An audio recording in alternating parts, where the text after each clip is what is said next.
Let's do an example that will require us to shift our thinking about finding an exact area just a little bit.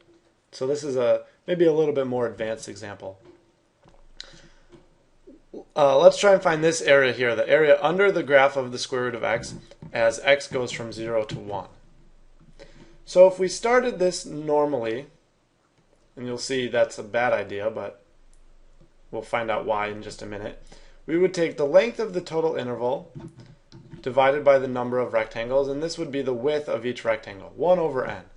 So we would have the first rectangle, the first x value at 1 over n, 2 over n, 3 over n, all the way till n over n, which of course is just 1, our last rectangle. Okay, then we would find a formula for the heights, and I think at this point you should be pretty good at this, which is it's just going to be I over n. This is the height of the ith rectangle, right? If we want the height of the second rectangle, we plug in 2 for I and we get f of 2 over n, which is that height there. Okay, you understand that. Now what happens is we're going to write a sum and a limit of a sum, really. But so we'll write this limit out here. The limit as n goes to infinity of the sum of as I goes from 1 to n of f of I over n, f of I over n, oh geez, sorry about that, I over n times 1 over n. Okay, so now this is where the problem lies, because we have to plug I over n into this function, which is the square root of x. So just like we normally would do, we'd plug in our f of the I formula, f of I over n in this case, into the function, and we're going to get the square root of I over n. And this is where we're in trouble. We don't have a formula for the sum of the square root of I. We have a formula for the sum of just plain old I, of I squared, of a constant, but we don't have this formula, so we can't really use this summation. So we have to rethink what we're going to do. And we noticed that the problem came because we had to plug in I over n into the square root of x. So maybe what we'd rather do is plug in something like I squared over n squared into the square root of x, which will, I squared over n squared is a perfect square, so the square root of I squared over n squared, of course,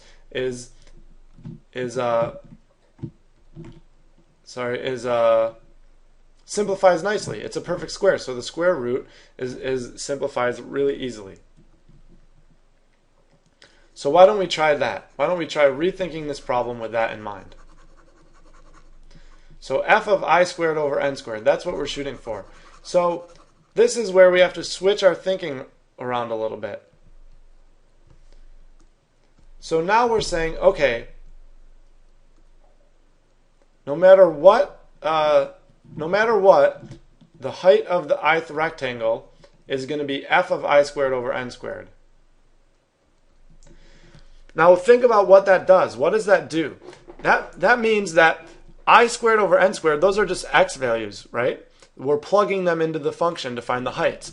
So the height of the first rectangle is going to be f of 1 squared, over n squared. So that's an x value. F of that x value will give us the first height. And then we're going to have f of 2 squared, which is 4, so let me just write a 4 here, over n squared. And then f of 3 squared, which is 9 over n squared. So that will be our next x value. So this forces our choice of x values. Forcing the height of the ith rectangle to be I squared over n squared forces our choice of x values until we get to, finally when I becomes n, we'll end up with n squared over n squared, which is just 1. That's exactly what we wanted.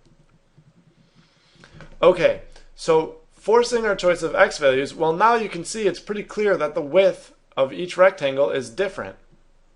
The width of each rectangle now depends on what I is. So we could write this as, instead of h sub I, w sub I, but more commonly you'll see this as delta x sub I. And delta x makes sense because the width of each rectangle is just the change between the x values, right? The width from the first rectangle to the second the change from the first x value to the second x value, that really is the width of the rectangle there. So how do we compute these widths now? Well, we want to find a formula for delta x sub I. So let's take a look here. The very first rectangle has a width of 1 squared over n squared minus 0. Right? It's this width here. Maybe let me get a different color out. Here in pink, that's that width there. That's the width of the first rectangle. Okay, so this is delta x sub 1. The width of the second rectangle is 2 squared, which is 4, of course, over n squared minus 1 squared over n squared. So it's the width of maybe I'll use a different color again. It's 4 squared, that's this total distance, minus this distance here. So what we're left with, of course, is just the width of the rectangle. So delta x, this is delta x sub 2. How about the third one? Well, that's 3 squared over n squared minus 2 squared over n squared. That's the width of the third rectangle. And you could see that geometrically, I'm sure. This is something going back all the way to, 9th grade maybe. This width here is just the difference of the x values. Okay, so what is the height of the width of the ith rectangle? Well, is it not clear that it's I squared over n squared minus I minus 1 all squared over n squared? So I'm sorry, that's a little bit small. Maybe I should rewrite it up here. So delta x sub I, the width of the ith rectangle, is I squared over n squared, the x value you're on minus the x value right before it, I minus 1, but we have to make sure to square it, over n squared. And when you do the algebra to simplify this, you're going to end up with 2i minus 1 over n squared. It's pretty nice that it comes out like that. Okay. So, we have a formula for the widths. We know what the heights are. We fixed them from the beginning. Now we can just take our sum. So let's do that. So the limit as n approaches infinity of the sum as I goes from 1 to n of f of I squared over n squared times by the width, which was 2i minus 1 over n squared. Okay, and then we have to plug this I squared over n squared into the square root. That's the whole reason we chose I squared over n squared. And we're going to get just I over n, right, the square root of I squared over n squared, times by 2i minus 1. Geez, what did I do here? Oh, geez. I think I may have zoomed in a tremendous amount by accident. I'm running out of... Oh! Okay. Let's see here.